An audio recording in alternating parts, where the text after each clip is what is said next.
Hey guys, so for this video, I'm going to show off 12 advanced tips and tricks that will always work against your opponents. Before you say anything, no, I am not clickbaiting you. These tricks are seriously that good. All of them are new in Chapter 2 Season 4, and all of them I learned from top tier pro players. They include broken phasing tricks, overpowered box fighting techniques, and even some insanely useful ways to rotate in scrims. As per the format, I've said it like 500 times already. I'll show what the trick is, how to do it, why it works, as well as an in-game example from the pro player I learned it from. Anyways, with all of that being said, let's get right on into these techniques. Up first are 2 insane strategies to get inside your opponent's box with the new Season 4 Mythic abilities. Alright, so for this trick, you're gonna need Dr. Doom's Mystical Bomb. It's this one where when you charge it up, you have this giant bomb that destroys everything and lights stuff on fire. This ability does 300 damage to structures, meaning it destroys almost everything except metal. As you can see, the metal survived with 200 HP. Why this is useful though is that you can charge it up,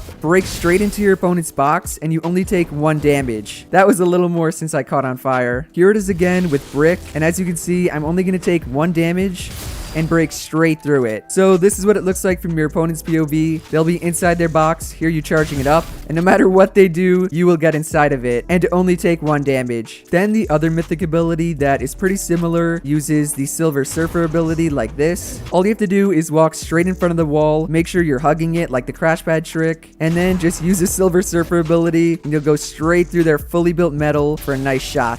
I don't know what he's doing. Again, from your opponent's POV, they'll be inside, trying to defend against you, but there's nothing that stops you. Here's Mr. Savage beautifully using the Silver Surfer trick.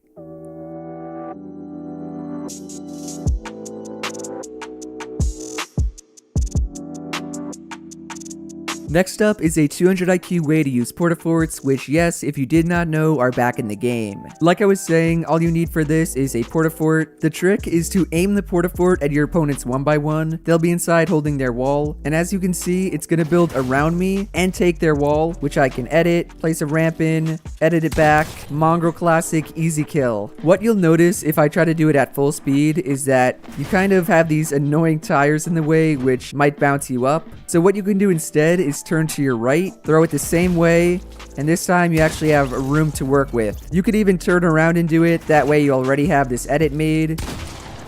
There are a lot of different options you have. This is what it looks like from your opponent's perspective. No matter how long and hard I try to hold my wall, I lose it every time, no matter what. It is a broken strat. Last thing I wanted to say is that you can pretty much use this strat from anywhere. I saw one guy throw it at a 2x1 like this, run inside of it, and then because the ramp replaced the guy's cone and floor, he just edited down on the dude and killed him. I've also seen people do this from the top of a 1x1. The possibilities are pretty much endless. Check out Reddit user Jojo Awesome using this technique from the top of a 1x1 to kill his opponent on the bottom.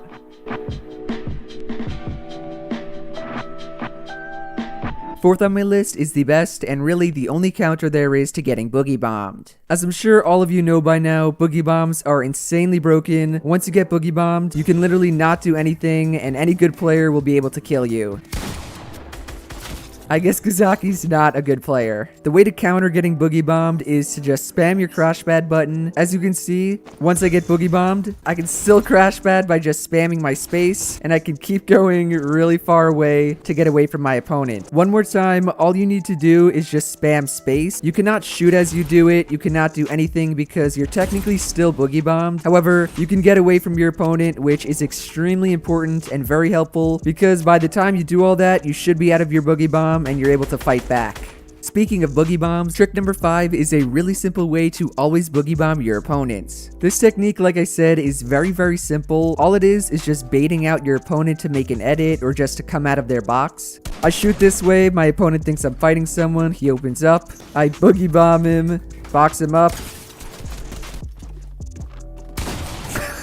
I'll shoot this way, my opponent will hear it, he'll come out, boogie bomb him for free, box him up, wait for him to jump, and easy kill. I feel like people forget that you can just box up your opponents. It's almost like little piece control, and they cannot do anything except just jump and accept their fate. So I'm in my box in the middle of a scrim. I hear my opponent shooting. I'm on a third party because that's who I am. And I unfortunately suffer the consequences of it. Shout out to my boy Mr. Milano, who I learned it from with this clip from Rogue Shark.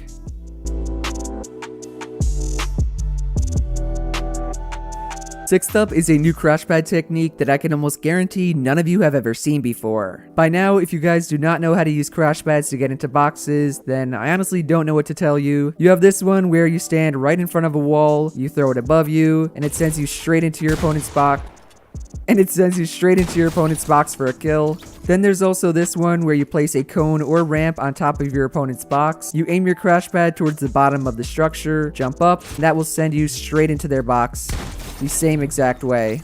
The new crash pad technique is when your opponent is above you like this. You can see he's right there. All you have to do is place a ramp next to where your opponent's floor is. See how they're aligned? Then aim your crash pad at that ramp and it will break your opponent down for an easy shot, as well as a finish, clean up an easy kill. And the best part is that you don't actually have to force yourself into their box. You're bringing your opponent to you. This technique also works if your opponent is in fully built metal. I know that's not fully built, but the floor is. Build a ramp to the side, aim it right here. Boom, they come down and you can get a kill. All your opponent will be thinking about is the fact that they're safe, that there's no crash pad techniques that they have to worry about since you're below them. When out of nowhere, boom, they are dead. Here's my second favorite pro player to roast, BBG on Calc, perfectly putting this move to use.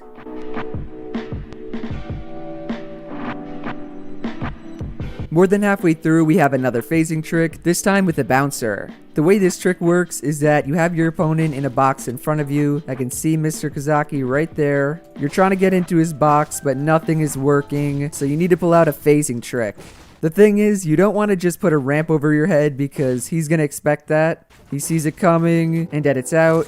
What you can do instead is get the wall really low, one shot, place a bouncer behind you, walk into it, and break it as you go into the bouncer. You'll go straight through his wall and kill him like I just did. The hardest part about this is the timing, because if you go too late, you are not going to be able to go through. You want to break the wall pretty much as you hit the bouncer. That way you go through even as they hold it. This is what your opponent is going to see. I got the 0 ping. He knows he cannot take it. Oh my gosh. I have 0 ping and he still gets through it. If that's not broken, then I don't know what else is. Shout out to FaZe Martos for the clip and Crofty for the strat.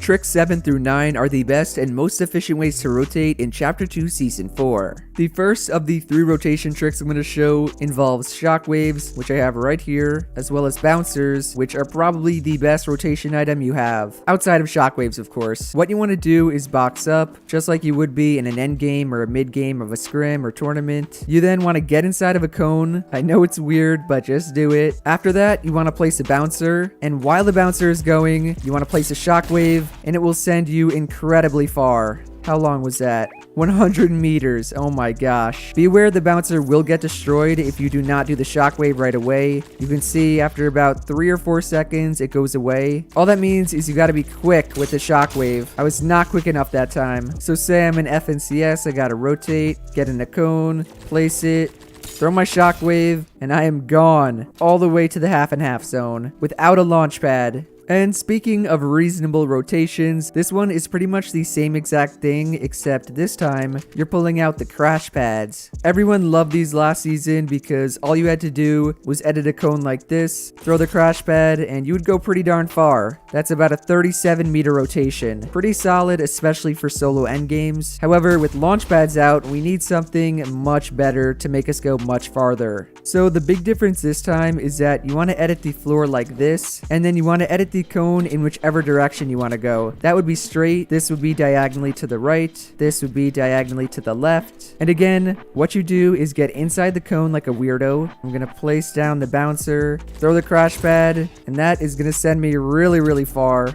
53 meters, much better than the normal crash pad one. Just please do not forget to edit these up, because if you do not, you're just gonna go nowhere, and everyone will spray at you and kill you, and you'll curse me out wondering why you died. Well, it was because you did not listen to me. The third and final rotation trick is yet another one with my boy the shockwaves. For this one, I guess you should be in a box. This one you could use a 2x1 because you need a ramp. I did not have bouncers and I need them. Anyways, with the ramp that you placed inside your 2x1, put a bouncer on it, and what you're going to do with the shockwave is throw it right as soon as you bounce off of it. So I'm gonna aim it around here, the bottom of the ramp. That way when I come off of it, I get this crazy far rotation. 81 meters. This one is awesome because you can do it with numerous people. Say you're in a trio like Chap did. Just get all 3 people, throw it, that way you bounce off, and all of you can rotate. Solid 86 meters as a trio. That is crazy considering there's no launch pads. And yes, this does work with a wall. I just did it with a ramp because it's a little easier. 115 meters. That's because I was high up. Still pretty insane. Check out this clip from Martas as he shows how versatile these bouncer rotations truly are.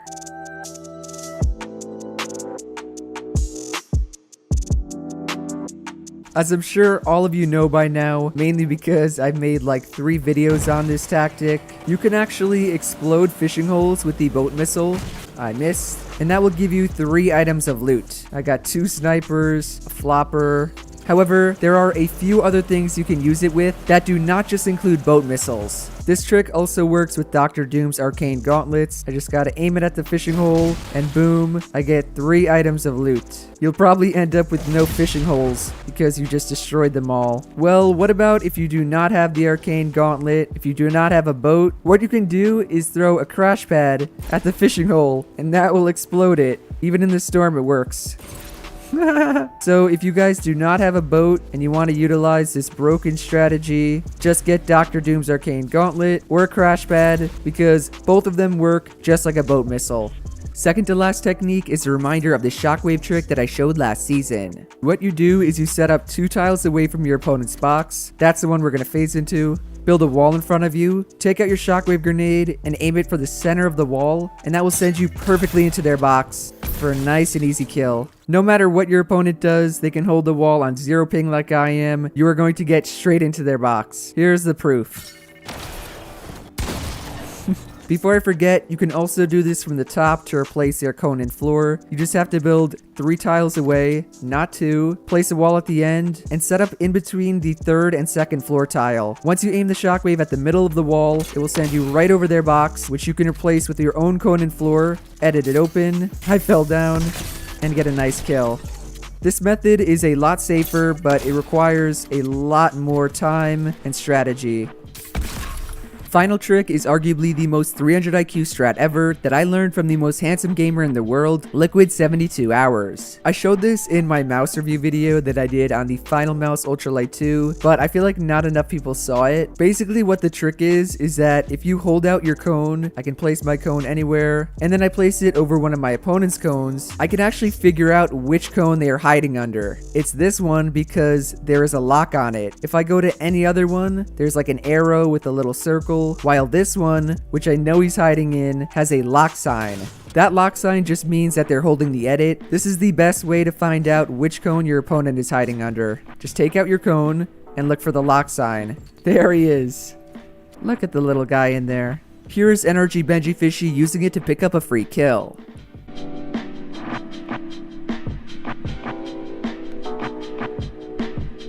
Overall guys, those are 12 advanced tips and tricks for Fortnite Chapter 2 Season 4. All of them I learned from pros, so credit goes to them. These are some of the best and most useful techniques and strategies you can find. Let me know down below which was your favorite, as well as any I left out. On top of that, if you enjoyed the video, do be sure to drop a like, subscribe to the channel somewhere down here, and to turn on my post notifications. Shout out to everyone on the screen for using code Jarian. I appreciate all of you so much. For the last time, I swear I will not say it anymore. It is code Jarian, not code It's Jarian. Use code Jarian. Otherwise, that's it from me, and I will see you guys in the next one. Later!